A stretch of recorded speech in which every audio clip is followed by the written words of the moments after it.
Facing the impossible. Facing odds that seem impossible. Well, guys, that's our specialty, and that's what we're going to talk about very quickly today on Hey Sister by Two Cute Sister. Facing the impossible. How do we face the impossible? What do we need to do to be prepared for those things that seem to knock us down or take the breath out of us, or that seem to be geared to set us back? Well, the first thing we're going to do is we are going to stop, and we're not going to get angry. So let's say they have taken some opportunities from you, and you were really depending on either that work promotion, that application going through, getting that job. Well, someone took the wind off under your sails. Your friend girl that you told about the job snuck over, applied, received the job. They removed the grant. All of these things that happen that can throw you for a loop. But we're not going to get angry. And I know it can be so easy for us to get mad. But we're going to stop. We're going to take a deep breath. And we're going to look at the fact that there are other opportunities out there. And that this is not going to stop us from doing and being all that we can. And I often equate things like this to making bricks without straw. If you're familiar with the Bible story of Moses and the children of Israel, you know the Israelites were slaves in Egypt for 400 years. And at some point when Moses was trying to get Pharaoh to let the people go, he told them, okay, since you want to do all this, I got something for you. Go make those bricks and make those bricks without straw. So what the Israelites had to do was get up earlier to go gather their own straw to make those bricks. So I said that to say this. We're not going to cry over spilled milk. Just like I'm sure they wanted to cry because they didn't have the straw provided for them anymore. But instead of crying, they came up with a strategic plan on what they were going to do. And what they were going to do was they were getting up earlier to go get the straw. Yes, it was inconvenient. Yes, it caused them more suffering. But they prevailed anyway. And that's the way we have to look at things when things do not go our way.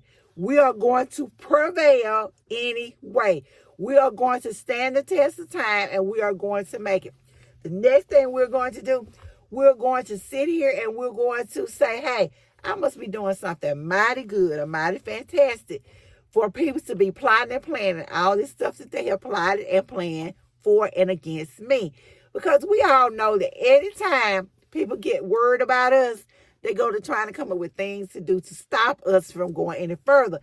But as women who are changing their mindset from the victim mentality, from the poverty mentality to a growth mentality, to a mentality of prosperity, we're not going to look at setbacks and say it's over.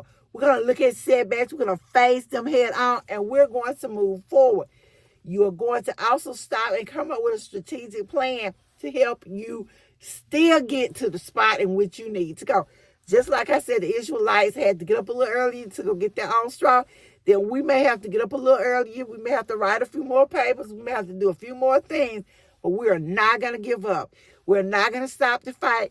We're going to dig our heels in, and we're going to keep our eyes on the prize. We're going to stay focused on what we are working for, and we are going to plan strategically for what we are working for.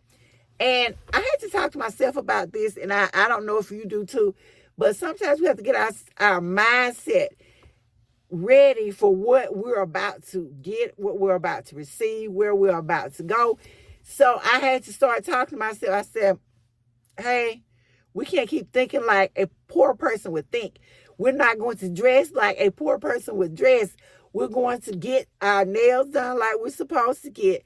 We're going to get that nice purse that we need in order to help elevate our status. We're going to do everything we need to do because the you that you're going to be is not going to be sitting there worried about spending $20 on something. Hey, go do what you need to do. What you are going to do is decide where your priorities need to be placed.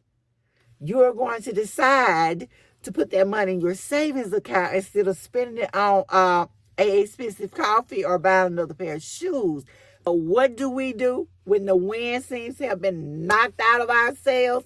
What do we do when it seems like We're not going to win the battle. Like, things are going to go back to the way they were. Like, all that we have been doing is in vain. We're going to take a deep breath. We're going to refocus. We're going to give ourselves a pat on the back because we're doing something great that's causing all of this to happen. And we're going to come up with a strategic plan that's going to help us continue to get to where we need to go. We're not going to wallow in despair. And I know that can be so easy to do, but we're not going to waste our time and energy doing that. We're going to pick ourselves up. We're going to get back on that horse, and we're going to keep striving. Because when we give in to things like that, we're giving into that poverty mentality. We're giving into that victim mentality, and we are not doing that. Here on Hey Sister by 2Q Sister, what we do is we focus on the positive. We release the negative. We focus on where we're going and not where we have been. We are focusing on the person that we are becoming and not the person who we were and not even the person who we are now, because we're in transition to that new era. We're transforming our finances. We're transforming our mind.